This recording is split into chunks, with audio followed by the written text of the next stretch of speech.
instruction part of the show, Brian mentioned that there are minimum size requirements for the various species of fish. You have to be very careful about the minimum size for certain species of fish. For example, you wouldn't want to use a small holoholo this size because that would be an illegal size for bait.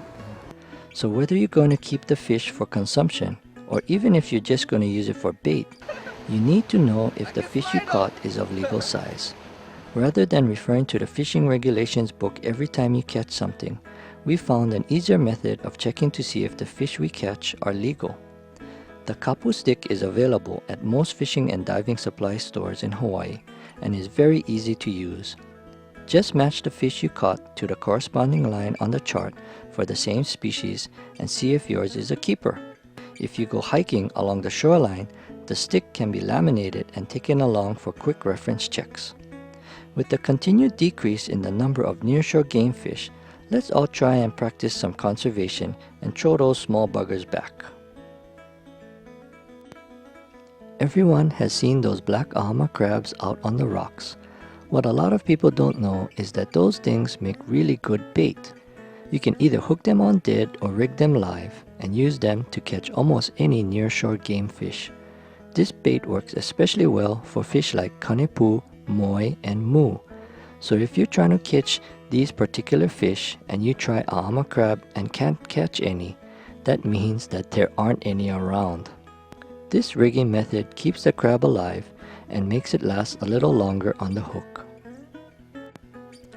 One of the most frequently overlooked parts of bait casting is sharpening your hooks. A lot of times it seems like just an extra chore that most fishermen would rather not do.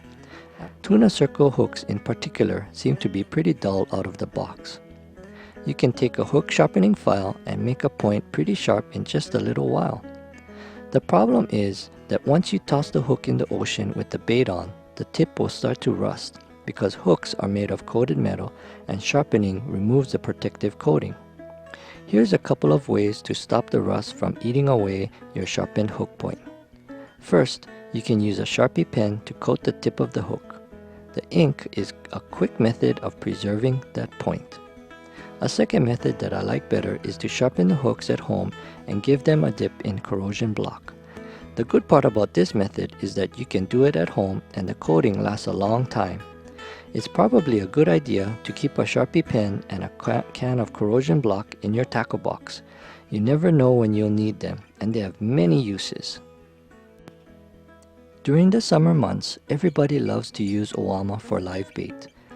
Here's a live bait that works just as good as Oama, is tougher, stays on the hook longer, and is available year-round. The jumping jacks that you see in the tide pools at the water's edge are often overlooked as a bait item. Just hook them on as you would a live Oama and toss them out. Any cruising Omilu won't be able to resist a live jumping jack squirming on the bottom. You'll be amazed at the action you'll get and how good this little bait works. So Darren, we got some live bait now, and what we're going to do is we want to try and preserve the live bait. I know you got a product that you've been using for your tropical fish, to ship that helps extend the life of those fish, yeah? Yeah, a great product that I've been using for years is Ammo Lock, and all it basically does is locks up all the toxic waste the fish produces when it's in a closed container, so all its poop and everything won't harm it. Okay, so what we're going to do is just going to drop a little bit of that Ammo Lock in one of the buckets and put a big kupipi that we caught into that bucket, and we won't put anything into the other bucket. And we also have another kupipi that's the same size. We're going to put it in there, and then we're going to see what happens after about 6 or 7 hours, and hopefully the Ammo Lock one will be lively and ready to go. Yeah, in the past it's worked great for us. So 6 hours later, the one with the Ammo Lock is alive, and we're going to use it for bait. So even swimming around in its poop, is still able to survive. The other fish was died a few hours ago and couldn't be used as live bait. And this is what you want to avoid. If you use the Ammo Lock, then you don't have to do this. You don't have to go get water from the ocean. And this is daytime at some place that's pretty safe. You don't want to be doing that at night. So here's Ammo Lock test with these jumping jacks. We put equal amount in each bag, put in some Ammo Lock, close it up, and we left it for the night.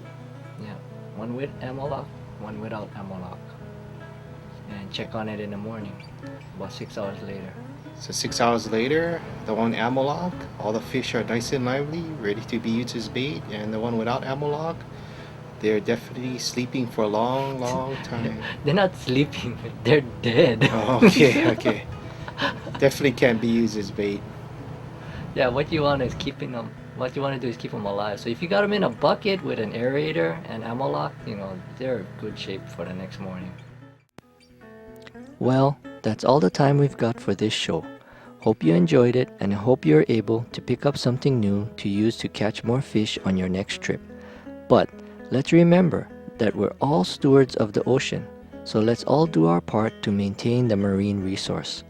Cast, catch, capture, and conserve. The 4 C's. Catch all that you want, but keep only what you need, and let's save some for the next time. Aloha!